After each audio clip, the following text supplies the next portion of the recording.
Yep. All right. Might as well. Whoops. Maybe we're going to make a bigger bowl. Yeah. So the idea is you can get one airframe and switch out different payloads and stuff that you might need. So lots of times people will buy it and then they start in the market and then find out that there's other things they could be doing. So then they want to change cameras, they want to change payloads, that sort of thing. Does rain affect this? No, these are all waterproof. You can run these right in the water if you want to. Everything up to, pretty much everything, if the rain comes straight down on this thing, won't bug anything. It's everything that's sensitive is sealed in the canopy. The only other thing that's a little bit out there is the camera, and they're water resistant. All their buttons are sealed up pretty good. As of yet, we haven't had any cameras quit from flying them in the rain, and they've gotten soaked a few times. The worst thing is the lens gets it pretty good. If you happen to tip your lens up, it'll just get plastic. So usually if you're flying in rain, you keep it down here.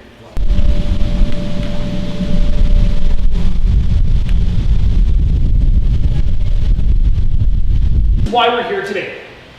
This is the drones. The whole purpose of this festival, and the drones, how they apply to our company and to agricultural operations and to agriculture in general, is the drones allow us to get our sensors, these guys, into very specific spots in a 3D space. Drones are real good at that, and they can do it in a controlled, predictable, and repeatable way. And that's exactly what we're doing, is we're sensing things from a distance. We're not actually going down and touching the plants. We're not taking physical samples. We're taking a picture. And so that has its advantages and it has its disadvantages. And knowing those advantages and disadvantages is going to help you understand how you go from taking a picture to getting a report about how healthy your crops are. So we're going to talk a little bit about that process. The world around us is not exactly as we think it is. We've been tricked, or maybe not tricked, we've been trained since we were born to interpret the world around us in a particular way. And what I mean by that is, the label on this bottle of water is not actually blue.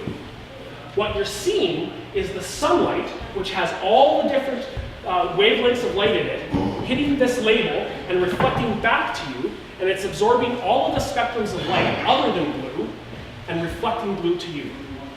So we don't have a way to understand what color is this label actually. Well, our eyes are the best remote sensors we have. And that's exactly what we're doing with drones, is we're remote sensing the world around us. So before we ever fly, we'll go onto that land and we'll do a site survey. Any object that's greater than 10 meters is logged so that we know exactly where we're going to land, where's our ultimate landing going to be, and if we have to fly or plan around high power transmission lines or cell phone towers, then we do that flight planning in the computer before we ever launch it. So that when we do launch it, we've already taken into account that sensitive information. First of all, they can be very affordable. There's some really low cost platforms out there. They can give you live feeds, so they're ideal for crop scouting. They record videos, so they're great for also taking to the lake after you're done and playing around with it there. And you can, because there's many different manufacturers, that's competitively driven the price down, so you've got a lot of options on the market there, or even building them yourself, sort of thing. At the end of the day, it's not about the drone as much as it is about the data and the report and the information that's going to come from that. So, I mean, I will show you, and you're more than welcome to come take a closer look at it later here. I use the same one as Chris does. Because this is really, as far as I am concerned, it's really the industry standard in using for mapping, especially when it comes to agriculture in Canada. Actually, I think you probably noticed that Transport Canada has just put out a notification that the EV by SenseFly is now the only or the first fixed wing UAV to be recognized as, what do they call it, an approved UAV? Sure. Yeah, I can't remember the exact terminology because I just read it quickly while I was at the show.